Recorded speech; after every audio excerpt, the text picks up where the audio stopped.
Assalamualaikum warahmatullahi wabarakatuh. Selamat pagi anak-anak. Marilah kita mulai pembelajaran pada pagi hari ini dengan bacaan basmalah bersama. Bismillahirrahmanirrahim.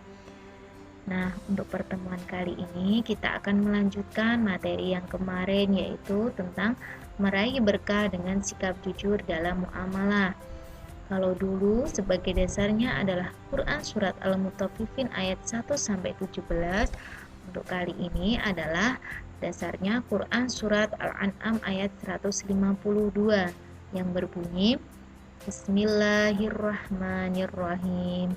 Wala taqrabu malal yatimi illa billati hiya ahsanu hatta yablugha asyuddah wa awful kaila wal mizana bil qisth la nukallifu nafsan illa wus'aha wa idza qultum fa'dilu walau kana dha qurba wa bi'ahdillahi awfu dzalikum wasyakum bihi la'allakum tadhakkarun, yang artinya, dan janganlah kamu mendekati harta anak yatim kecuali dengan cara yang lebih bermanfaat sampai dia mencapai usia dewasa, dan sempurnakanlah takaran dan timbangan dengan adil. Kami tidak membebani seseorang melainkan menurut kesanggupannya. Apabila kamu berbicara, bicaralah sejujurnya, sekalipun dia kerabatmu, dan penuhilah janji Allah. Demikianlah dia memerintahkan kepadamu agar kamu ingat. Berikut adalah arti mufradat dari Quran Surat Al-An'am ayat 152. Nah, selanjutnya adalah isi kandungan Quran Surat Al-An'am ayat 152. Di sini ada 4 poin penting yang dijelaskan dalam surat tersebut. Yang pertama yaitu larangan mendekati harta anak yatim kecuali dengan cara yang lebih bermanfaat dan lebih menguntungkan untuk anak yatim. Maksudnya adalah kita dilarang menggunakan harta anak yatim untuk kepentingan kita pribadi dan merugikan anak yatim tersebut. Tapi boleh kita menggunakan harta anak yatim itu untuk kepentingan anak yatim, misalnya untuk ditabung, untuk investasi, untuk nanti ke depan kehidupan atau tumbuh kembang anak yatim tersebut sampai dewasa, maka boleh. Tapi yang tidak diperbolehkan adalah kita mengambil harta itu untuk kepentingan pribadi dan merugikan anak yatim tersebut. Yang kedua adalah perintah untuk menyempurnakan takaran dan timbangan secara adil dalam jual beli.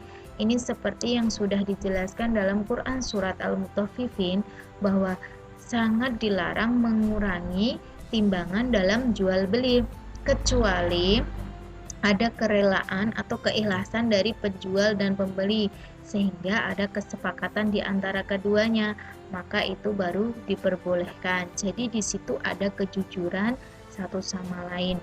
Yang ketiga adalah perintah untuk berbicara jujur, seperti saat bersaksi atau memutuskan hukum terhadap seseorang. Jadi ini adalah perintah kita bersikap jujur saat bersaksi dalam suatu keadilan, walaupun itu yang bersalah adalah saudara kita sendiri, teman kita sendiri, tapi ketika kita diminta bersaksi untuk kesalahannya, maka kita harus bersikap jujur dan apa adanya. Dan yang keempat adalah perintah untuk memenuhi janji kepada Allah, yaitu janji melakukan apa yang diperintahkan dan menjauhi segala larangannya. Juga agar saling mengingatkan, mematuhi ketentuan yang digariskan Allah baik dalam hal ibadah, muamalah maupun lainnya. Karena memenuhi janji ini akan mendatangkan kebaikan bagi setiap manusia. Jadi ini seperti perintah untuk memenuhi janji bertakwa kepada Allah, karena pada hakikatnya manusia sebagai hamba Allah adalah tugasnya bertakwa, menjalankan perintah pada Allah dan menjauhi larangannya. Selanjutnya yaitu konsep jujur dalam muamalah. Sudah pernah saya jelaskan tentang apa itu jujur. Jadi jujur itu berasal dari bahasa sidik yang artinya benar. Sidik itu adalah dari sifat-sifat para rasul dan para nabi, yaitu tentang berkata atau berlaku sesuai dengan kebenaran. Dan muamalah sendiri itu adalah hubungan manusia dengan manusia yang diatur oleh syariat Islam dalam interaksi sosial seperti ekonomi, sosial maupun politik. Lalu jujur dalam muamalah adalah sikap yang mencerminkan kepribadian seorang muslim sejati, antara lain tidak pernah menipu, memalsukan, dan berkhianat kepada siapapun. Dalam hal jual beli pun tidak pernah melakukan kecurangan dengan mengurangi atau menambah takaran dan timbangan. Lalu indikator atau ciri-ciri dari sikap jujur yang pertama yaitu berkata yang benar.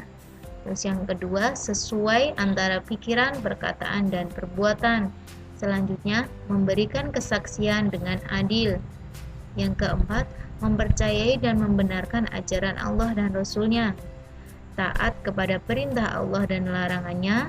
Yang keenam, menepati janji. Dan yang terakhir adalah amanah atau dapat dipercaya. Itu adalah beberapa indikator atau ciri-ciri dari sikap jujur.